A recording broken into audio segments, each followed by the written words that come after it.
You're listening to Big World Network.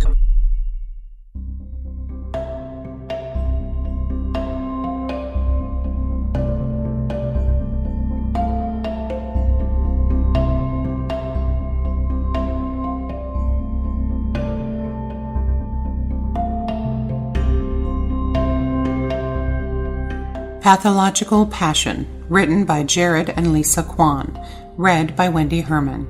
Episode 1. The waxing crescent moon hung high in the night sky, which was dominated by brilliant stars. Big Ben began chanting its traditional tune to indicate the change of the hour, then gave out one solitary chime indicating 1 a.m. For most people, sleep was the thing to do at this time of night in the heart of London.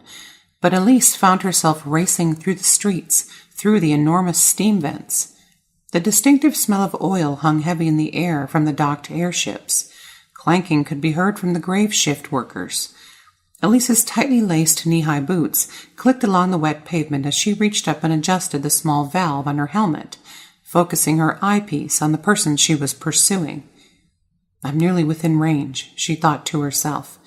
Elise was glad that the brass metal running the length of her right arm supported most of the weight of the large 44 caliber steam-powered gun. "Do you have him?" A voice echoed in her ear. The small earpiece relied on standard radio waves to send and receive messages from HQ. "Give me a second," Elise said with a small smile. Then she slid to a stop and dropped to one knee on the wet, wagon-worn cobblestone street. "No escape for you this time." As her eyepiece indicated, she was just within range for her weapon to be effective. Elise caught her breath, steadying herself, then gently pulled the trigger, releasing the built-up steam pressure and launching the projectile. 3 large streams of steam jetted from the gun, causing it to kick upwards violently. Under typical circumstances, there would be no way of knowing if she had hit her target, but her telescopic view let her watch in satisfaction as her target dropped to the ground in full stride. She reached over with her left hand and slid another round into the chamber. She pulled the hammer back, reloading the weapon and readying it to fire.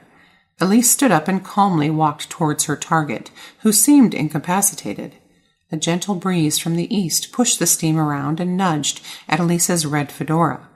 Her matching red trench coat swayed dynamically behind her.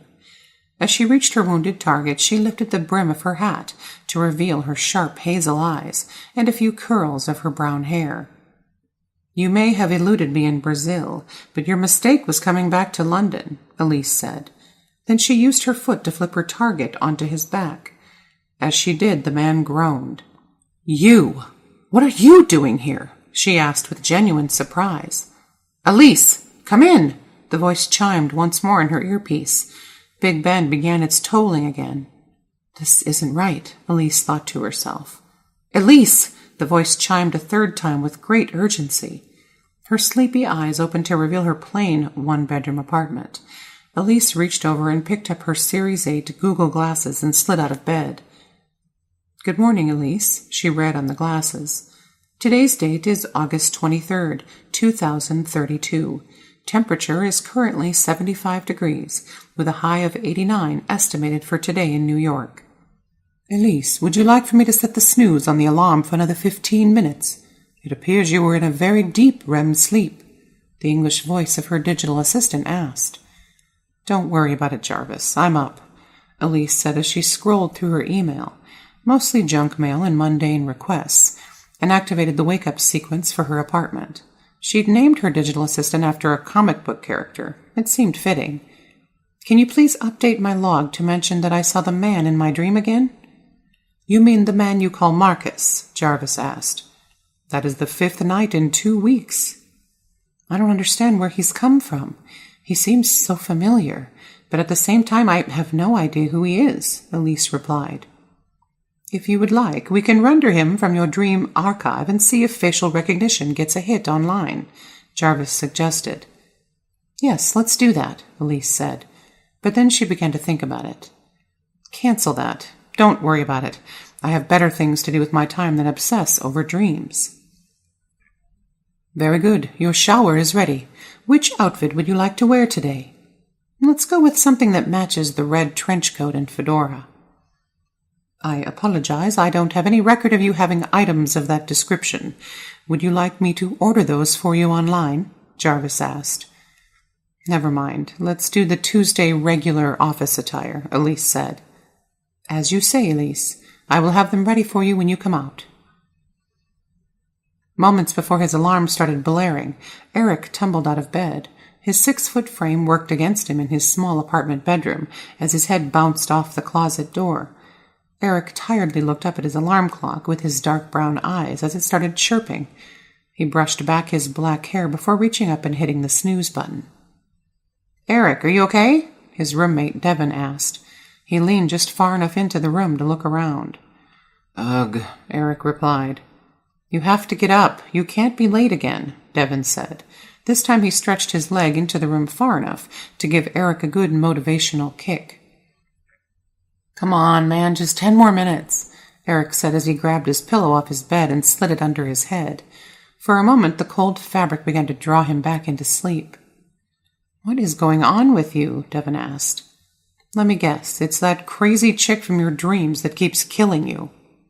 I don't understand why she keeps appearing in my dreams, or what her problem with me is, Eric said as he slowly sat up. How did she do it this time? Devin asked. Shot me in the back. Can you believe that? Eric said. Man, that's cold, Devin offered. Let's see, she has stabbed you twice, thrown you off a cliff, shot you in the chest, and now shot you in the back. Is it weird that I look forward to seeing her? Eric asked. Other than the dying part, of course. Brother, you need help, Devin said. Now get yourself up. We have 10 minutes to get out of here. Oh, man, we need to find new jobs, Eric said as he sarcastically collapsed back onto his pillow. I hate this intern crap. Come on now, people would die to be an intern at Zeffers, Devin said. Especially a paid intern. Now move your butt. I love working with computers. I do. It's all I've ever wanted to do with my life. But if Zeffers wasn't the largest internet company in the world and my best chance at getting ahead, I'd tell that jerk of a boss Quinn where he can take this job, Eric said. 8 minutes, man. Let's get moving, Devin said. His voice was now a room away. Eric climbed to his feet and slid open his closet. Without hesitation, he pulled out a pair of slacks and a white shirt. He looked out the window of his 7th-story apartment and stared hard at the large office building of Zeffers headquarters, which stuck out like a sore thumb on the horizon. I need to figure out how to move up or move on, he thought to himself. And who that woman is that keeps killing me.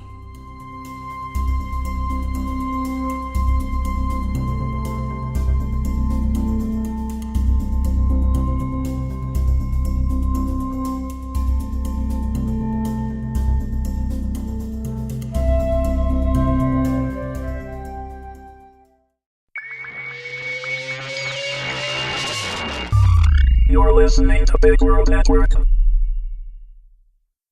Music by Kevin MacLeod.